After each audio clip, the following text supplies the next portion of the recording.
Hello students, welcome to channel सब कुछ no. आज आप लोग पढ़ेंगे क्लास 9th एनसीईआरटी मैथ का प्रश्नावली 13.5 के लिए इंट्रोडक्शन फार्मूला और फिर प्रश्नावली। इससे पहले वाले पार्ट में आप लोगों ने प्रश्नावली 13.4 का पूरा कंप्लीट पढ़ाई किया था।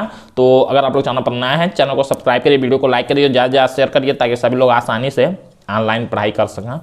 तो देखिए, जैसे आप लोगों ने 13.4 तक जो भी ठोस वस्तुएं थी जैसे कि घनाभ, घन, बेलन, इन सब का आप लोगों ने पढ़ा था। पृष्ठीय क्षेत्रफल, वक्र पृष्ठीय क्षेत्रफल जिसका होता है, ये निकालने के लिए अब आप लोगों को यहाँ पर पढ़ना है आयतन के बारे में। तो सबसे पहले 13.5 में आप लोगों को घनाभ और घन, ये जो दोनों ठोस वस्तुएं होती हैं, घनाभ और घन वाली जो आकृति होती हैं, इनका आप लोगों को आयतन पढ़ना है। तो उसका तो इनका देखिए, आयतन जानने से पहले आप लोगों को ये जानना होगा कि आयतन किसको कहते हैं और धारिता। क्वेश्चन में आप लोगों के धारिता भी पूछा जाएगा, तो आप लोगों को धारिता भी जानना है कि धारिता किसको कहते हैं। जब आप लोग आयतन और धारिता को समझ लेंगे तब आप लोग समझेंगे घनाभ का आयतन और घन का आयतन, और फिर दोनों का फार्मूला भी देखेंगे। तो देखिए, आयतन को हम लोग इंग्लिश में कहते हैं वॉल्यूम और धारिता को हम लोग कहते हैं कैपेसिटी। तो इसको आप लोग इंग्लिश नाम है याद रखेंगे, या हिंदी में आयतन और धारिता समझेंगे। तो देखिए, आयतन कहाँ किसको जाता है। जैसे मान लीजिए कोई भी ठोस वस्तु हो, कोई भी ठोस वस्तु हो, उसको हम लोग कहीं रख देते हैं। कहीं रखेंगे तो वह कितना स्थान घेरता है, कितना जगह वो घेर लेगा, वही उस वस्तु का क्या कहलाता है, आयतन कहलाता है। जैसे मान लीजिए हमने ये मार्कर पेन लिया हुआ है, इसको हमने यहाँ स्पेस में, मतलब ये खाली जगह में रखा, तो ये कुछ स्थान घेरेगा चारों तरफ का, इतना जगह ये घेर लिया है। तो जितना जगह ये घेर लिया पूरा स्पेस में, वही क्या हो जाएगा, इसका कहलाएगा आयतन। ये हमने लिया हुआ है डस्टर है, देख सकते हैं आप लोग। अब ये यहाँ पर हमने रख लिया हुआ है, तो ये कितना स्थान घेर रहा है, ये चारों तरफ का, ऊपर नीचे का कितना स्थान घेर रहा है, यही इसका क्या कहलाएगा, आयतन कहलाएगा। यही हम लोग माप निकालेंगे कितना जगह घेर रहा है, तो इसका आयतन कहलाएगा। अब जैसे मान लीजिए आयतन आप लोग समझ चुके हैं, धारिता समझिए। जैसे मान लीजिए कोई ठोस वस्तु है जो खोखला है, जैसे मान लीजिए आप लोग बेलन देखते हैं, बेलन को हम लोग क्या करना, खोखला करना, खाली करना, उसमें पानी, कोई भी द्रव चीज या गैस भरने का जगह बना दें। तो जैसे उसमें कितना उसमें पानी या द्रव या गैस भरा जा सकता है उस खाली जगह में, उसको हम लोग कहते हैं धारिता। जैसे आप लोग गिलास देखते हैं, गिलास में हम लोग कितना पानी भर सकते हैं, जितना पानी हम लोग भर लेंगे उसके अंदर, वही क्या कहलाएगा, उसका धारिता कहलाएगा। देखिए, ये जो आयतन है और धारिता, इसमें थोड़ा सा ही अंतर है। गिलास मान लीजिए ऐसे है, गिलास जहां हमने रखा है, अब ये कितना स्थान ये चारों तरफ का घेर रहा है, उसको हम लोग कहेंगे आयतन। और गिलास के अंदर, अगर गिलास खोखला, तो इसके अंदर कितना पानी हम लोग भर सकते हैं, इसको हम लोग कहेंगे उसका धारिता। मतलब कितना पानी वो धारण कर सकता है, रख सकता है, उसके अंदर आ सकता है। एक बात आप लोग ये भी याद रखेंगे कि अगर कोई भी ठोस वस्तु दिया गया है, उसकी मोटाई नहीं दी गई है।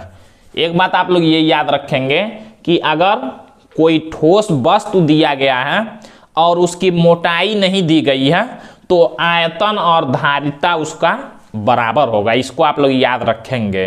अगर मोटाई दिया होगा, मोटाई दिया है, तो मान लीजिए धारिता उसका कम हो जाएगा, और आयतन होता है कितना स्थान घेरेगा, बाहर से घेर रहा है, तो बाहर से घेर रहा है तो आयतन, और अंदर का वही चीज उसका क्या हो गया, धारिता हो गया। लेकिन जब मोटाई नहीं दिया है किसी वस्तु का, तो आयतन और धारिता दोनों एक ही होगा, मोटाई जब नहीं रहेगा। तो इसको आप लोग याद रखेंगे। अब हम लोग देखेंगे घनाभ का आयतन और घन का आयतन। घनाभ का आयतन।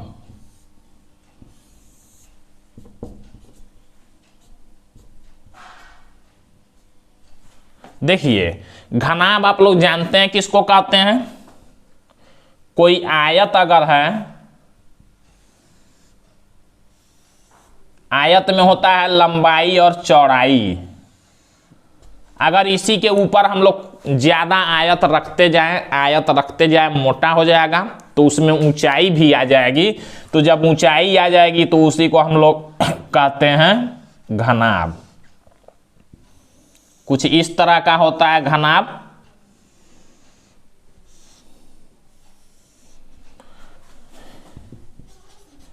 ये है घनाभ। घनाभ की मान लीजिए ये होती है लंबाई, ये बी हम लोग कहते हैं बेस मीन्स चौड़ाई, और ये होता है एच, एच मीन्स ऊंचाई, लंबाई चौड़ाई और ऊंचाई।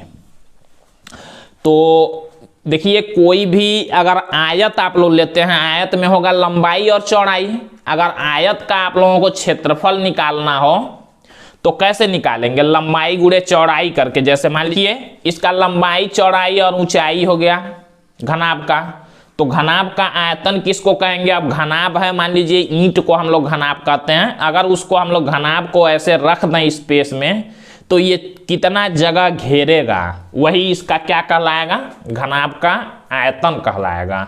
और घनाभ का आयतन जैसे मान लीजिए कोई एक आयत है, ये आयत से ही घनाभ बना हुआ है, कोई आयत है जिसका लंबाई L दे दिया, चौड़ाई B दे दिया। अब इस आयत का अगर हम लोग क्षेत्रफल निकालना तो हो जाएगा लंबाई गुणा में चौड़ाई, और इसी के ऊपर हम लोग क्या करते जाएं, इसी के बराबर आयत लंबाई गुणे चौड़ाई वाला रखते जाएं तो कुछ इस तरह का फिगर बन जाएगा। ऊपर से नीचे तक जब रखेंगे तो मोटा ऊंचा हो जाएगा, लंबाई चौड़ाई में h बढ़ जाएगा। तो यानी कि लंबाई गुणे चौड़ाई और गुणा में क्या बढ़ गया, कितना ऊंचा हो गया, तो h तक बढ़ गया। तो यही लंबाई गुणा में चौड़ाई गुणा में ऊंचाई घनाभ का क्या कहलाता है, आयतन। फार्मूला आप लोग याद रखेंगे, घनाभ का आयतन बराबर, आप लोग याद रखेंगे घनाभ का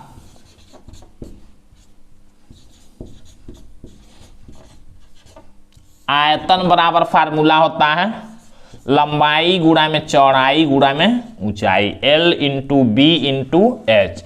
एल बी क्या कहते हैं, देखिए एल बी क्या है, सबसे पहले एक आयत था घनाभ बनाने के लिए, आयत का जो मतलब ये घनाभ का जो नीचे वाला है आयत है, ऊपर भी आयत, अगल बगल सब आयत होता है, तो नीचे वाला जो आयत है उसका क्षेत्रफल हमको निकालना हो तो L गुणे B होता है, और कितना ऊंचाई तक बढ़ा तो वही हम लोगों ने h तक बढ़ा, तो L into B into H कर दिया। L इंटू बी को हम लोग कह सकते हैं, केवल अगर इस दोनों को हम लोग कहना चाहें तो हम लोग यही फार्मूला को ऐसे भी लिख सकते हैं, L इंटू बी क्या है, क्षेत्रफल है, देखिए लंबाई गुणे चौड़ाई है, तो इसको हम लोग हिंदी में ऐसे भी लिख सकते हैं, आधार का क्षेत्रफल, आधार का क्षेत्रफल और गुणा में h को हम लोग कहते हैं ऊंचाई। तो फार्मूला देखिए घनाभ के आयतन का, या तो आप लोग याद रखेंगे L into B into H, और या तो आप लोग याद रखेंगे इसको भी, आधार का क्षेत्रफल गुणा ऊंचाई। कभी कभी क्वेश्चन में देगा कि किसी घनाभ के आधार का क्षेत्रफल इतना है तथा उसकी ऊंचाई इतना दी गई है तो उसका आयतन निकालिए, तो आप लोग समझ जाएंगे आधार का क्षेत्रफल मतलब L इंटू बी दे दिया गया है और ऊंचाई भी दिया गया है, या तो लंबाई गुणे चौड़ाई गुणे ऊंचाई L into B into H याद रखेंगे, तो ये हो गया घनाभ का आयतन। अब देखिए, अब आप लोगों को फार्मूला जानना है घन का आयतन। आयतन मतलब आप लोग समझ गए हैं कि कितना स्थान ये घेरेगा, वही उसका आयतन कहलाता है। अब घन का आयतन बराबर होता है, जैसे मान लीजिए घन क्या है, घन होता है जिसकी लंबाई चौड़ाई और ऊंचाई तीनों बराबर हो, उसको हम लोग कहते हैं घन। जिसकी लंबाई चौड़ाई ऊंचाई तीनों बराबर उसको घन कहते हैं, ये घन है। और घन का आप लोग जानते हैं जब लंबाई चौड़ाई ऊंचाई तीनों बराबर है तो इसको भी a मान लेंगे, इसको भी लंबाई को भी a, चौड़ाई को भी a और ऊंचाई को भी a मान लेते हैं। क्यों? क्योंकि लंबाई चौड़ाई ऊंचाई तीनों बराबर है तो एक ही संख्या मानना पड़ेगा a। तो घन का आयतन क्या हो जाएगा? लंबाई गुणे चौड़ाई गुणे ऊंचाई, यानी कि a गुणा में a, तो जब a का गुणा करेंगे तो यही घन का आयतन बराबर हो जाता है a का क्यूब। फार्मूला आप लोग याद रखेंगे, घन का आयतन बराबर a का क्यूब। a क्या है? घन की भुजा है।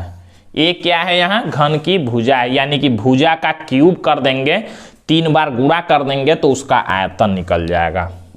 और घनाभ का आयतन लंबाई गुणे चौड़ाई गुणे ऊंचाई, और ये भी लंबाई गुणे चौड़ाई गुणे ऊंचाई है तो a का क्यूब हो गया। फार्मूला आप लोग याद रखेंगे, घनाभ का आयतन बराबर L into B into H, और घन का आयतन बराबर a का क्यूब। और देखिए जब आयतन है, आयतन का मात्रक क्या होगा? जैसे आप लोगों ने देखा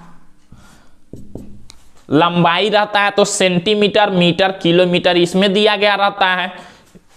इसी तरह से आप लोगों ने देखा कि क्षेत्रफल दिया होगा तो स्क्वायर में दिया होता है, सीएम का स्क्वायर, मीटर का स्क्वायर, किलोमीटर का स्क्वायर, या वर्ग सेमी, वर्ग मीटर ऐसे कहते हैं।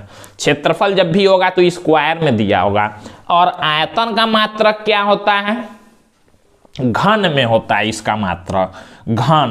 घन मतलब इसी को घन कहते हैं, घन मीटर, घन सेमी ऐसे, या मीटर का क्यूब, सेमी का क्यूब ऐसे कहते हैं।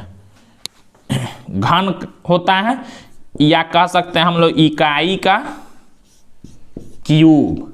क्यूब मतलब समझ जाएंगे, इकाई मतलब क्या? सेंटीमीटर की, मीटर की, किलोमीटर, इसका क्यूब। जैसे मान लीजिए क्वेश्चन दिया गया है सेंटीमीटर में, तो आप लोग जब आंसर लिखेंगे उसका आयतन का तो लिखेंगे सीएम का क्यूब, या उसी को लिख सकते हैं घन सेमी, या तो घन लिखेंगे या तो क्यूब में लिखेंगे। ये आप लोग याद रखेंगे, ये मात्रक होता है। जब क्वेश्चन आप लोग सॉल्व करेंगे तो सारी बातें समझ में आएंगी। अब हम लोग प्रश्नावली 13.5 का क्वेश्चन नंबर फर्स्ट देखते हैं। तो देखिए यहाँ पर प्रश्नावली 13.5 का क्वेश्चन नंबर फर्स्ट दिया गया, माचिस की डिब्बी के माप 4 cm गुणा में 2.5 cm गुणा में 1.5 cm है। ऐसी 12 डिब्बियों के एक पैकेट का आयतन क्या होगा? देखिए कहा गया है, ध्यान से समझिएगा, जब 3 चीजें दी गई होंगी तो आप लोग समझ जाएंगे लंबाई है, चौड़ाई है, ऊंचाई है। अगर तीनों बराबर रहेगा तो आप लोग समझेंगे घन है, अगर तीनों बराबर नहीं है तो आप लोग समझ जाएंगे घनाभ है। तो देखिए कहा गया माचिस की डिब्बी के माप। अब माचिस की डिब्बी कैसे रहता है? घनाभ के जैसे रहता है, तो उसका माप दे दिया गया, मतलब एक लंबाई दिया है, एक चौड़ाई दिया है, और एक क्या दिया है? ऊंचाई, इतना इतना दिया गया सीएम में। तो कहा गया ऐसी 12 डिब्बियों के एक पैकेट का आयतन क्या होगा? पहले तो हम लोग एक डिब्बी का जब लंबाई चौड़ाई ऊंचाई दिया गया है तो एक डिब्बी का हम लोग आयतन निकाल सकते हैं, एक डिब्बी का आयतन हम लोग निकाल सकते हैं। तो 12 डिब्बियों का पैकेट है तो 12 से हम लोग गुणा कर देंगे, टोटल आयतन निकलेगा। यहां पर हम लोग फिगर बना भी सकते हैं, नहीं भी बनाएंगे इस क्वेश्चन के लिए तो कोई बात नहीं है। देखिए हम लोग लिखेंगे, चूंकि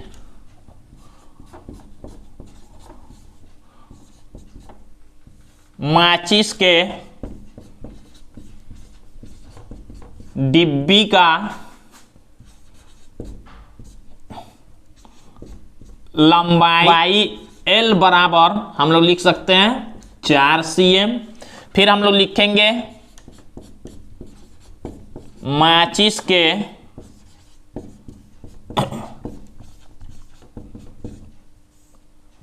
डिब्बी का चौड़ाई B बराबर 2.5 cm। इसमें देखिए किसी को लंबाई, किसी को चौड़ाई, किसी को ऊंचाई मान सकते हैं। फिर लिखेंगे माचिस के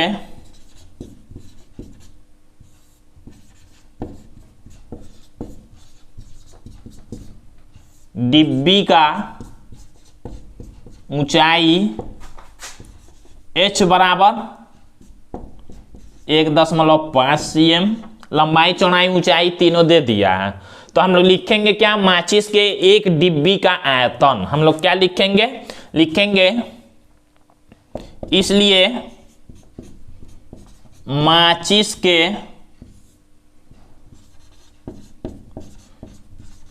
एक डिब्बी का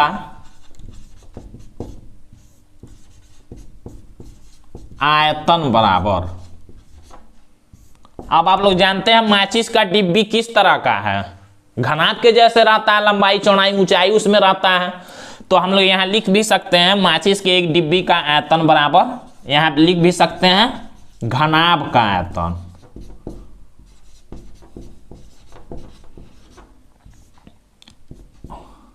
और घनाभ का आयतन होता है L into B into H. अभी हमने फार्मूला आप लोगों को बताया। और देखिए L का मान कितना दिया गया है 4, गुणा में B का मान दिया गया है 2.5, गुणा में H का मान दिया गया है 1.5। तीनों का गुणा करेंगे, ये माचिस के एक डिब्बी का आयतन निकल जाएगा। तो देखिए गुणा करते हैं हम लोग तीनों का। 4 का जब 1.5 में गुणा करेंगे, देखिए इसको 15 अगर समझते हैं तो 15 का 4 में गुणा करेंगे 60 होगा। 60 है, एक अंक पर दशमलव लगाएंगे, 60 का 0 खत्म हो जाएगा, दशमलव से बचा 6। अब 6 का 2.5 में गुणा करना है तो 25 समझिए इसको। 25 का जब 6 में गुणा करेंगे तो 150 होता है, एक अंक पर दशमलव लगाएंगे तो उसका भी 0 हट जाएगा, बचा 15। तीनों का गुणा करेंगे तो होगा 15। तो 15 क्या आप लोग जानते हैं cm में दिया गया, हमने बताया आयतन को किस में लिखेंगे, cm का क्यूब लिखेंगे, ऐसे लिखेंगे। या cm क्यूब नहीं लिखेंगे तो हिंदी में लिखेंगे घन सेमी। ये तो हो गया माचिस के एक डिब्बी का आयतन। कहा गया 12 डिब्बियों के एक पैकेट का आयतन बताना, 12 डिब्बियों का आयतन बताना है। तो जब एक डिब्बी का 15 cm क्यूब हो गया तो हम लोग लिखेंगे इसलिए माचिस के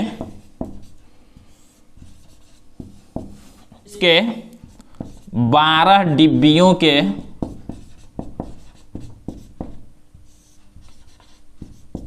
पैकेट का आयतन बराबर। क्या करेंगे, जब एक डिब्बी का आयतन है 15 तो 12 का गुणा कर देंगे, इसमें गुणा करेंगे तो